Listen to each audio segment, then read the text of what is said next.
Hi everyone, thank you for joining us here on KREM 2 News at noon. I'm Laura Papetti. It is good to see you as we take a live look outside at what we're dealing with in terms of weather.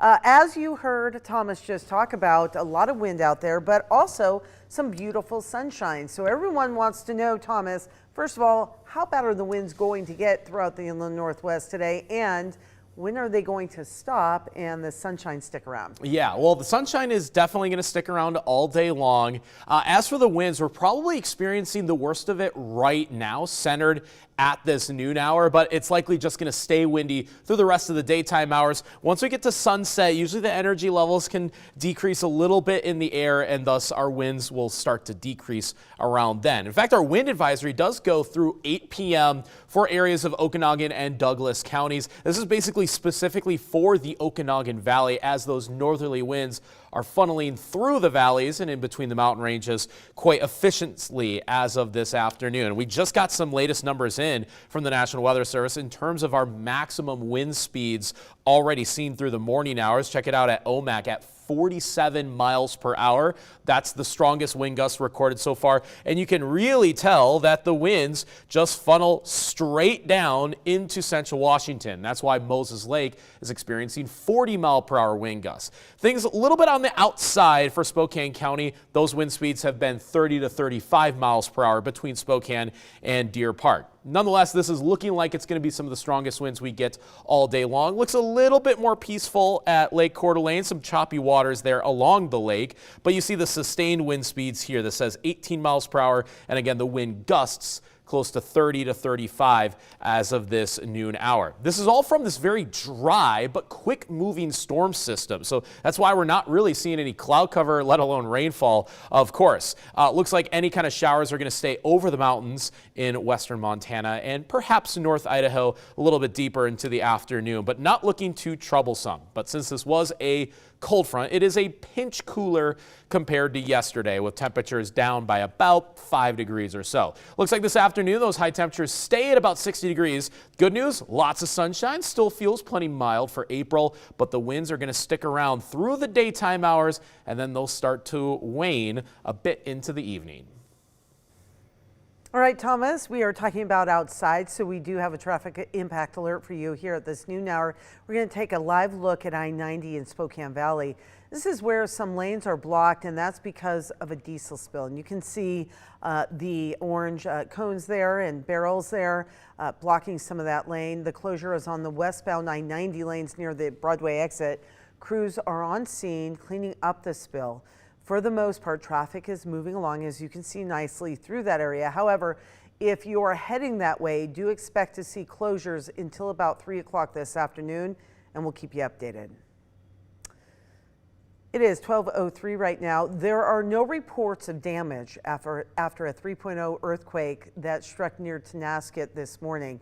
The quake hit in an area that has seen a cluster of small earthquakes recently.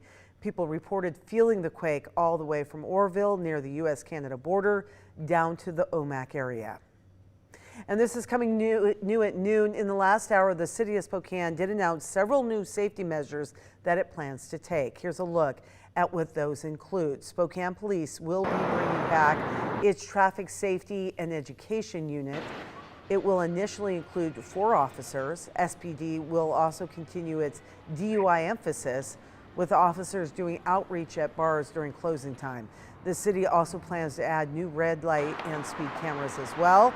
They also unveiled a plan they called neighborhood block parties, which would allow neighbors to close down streets in the neighborhood, at least for small events. The city also wants to implement no turn on red rules in downtown Spokane, so we'll keep you updated on that.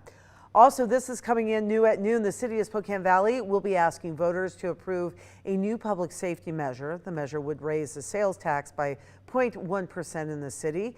That equates to 10 cents on a $100 purchase. The city says the measure could raise $2.6 million a year to spend on public safety, and that would be including hiring 10 new officers. The measure will appear coming up on the August 5th primary ballot. And happening today, the Spokane Parks Board is expected to officially recommend a new levy that would be on your ballot come this November. KREM 2's Brandon T. Jones has a look at that proposed levy and how Spokane Public Schools is partnering with it. For the last few months, the Spokane Parks and Spokane Public Schools, they've been in constant communication, forming a plan they call Together Spokane. Ultimately, it's a mission they say will maximize taxpayer dollars for those who live here in Spokane. In terms of what Together Spokane entails, well, this November, the Parks Department has a levy. SPS has a bond. If voters approve both, there's several projects the two would begin working on or improving. That includes right here at Dwight Merkel. An expansion would utilize the former Joe Albee site, creating 6 additional lighted rectangular fields that would equate to 14 multi-use fields for soccer, baseball, lacrosse, and more. We need every kid every day off of their screens, out of their homes, doing something in real life. It's never been more important for kids.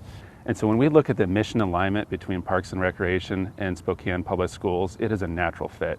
So SPS says it makes sense for them with this partnership as they continue to push to keep students active in sports and extracurricular activities.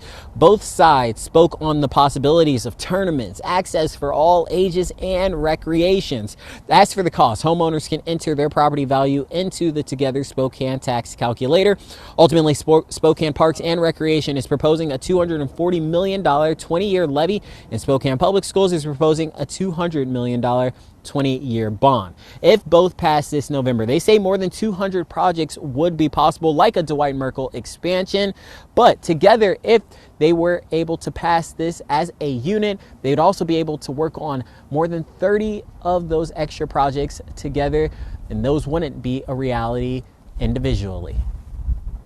All right. Thank you, Brandon. Spokane Parks will be meeting to vote on the proposal at their meeting, which begins at 3:30 this afternoon. So we'll keep you updated on that. In the meantime, Washington lawmakers have unveiled a plan for new tax increases. This is, of course, as Washington is dealing with a major budget crisis. The proposal would include an almost 3% tax on selling stocks and bonds over $1 million. That's in addition to the state's existing capital gains tax. Lawmakers are also proposing a property tax hike as well. Another bill would increase the business and occupation tax and add a surcharge for large companies. Business leaders say new state taxes on top of tariffs would just really hurt small shops and restaurants.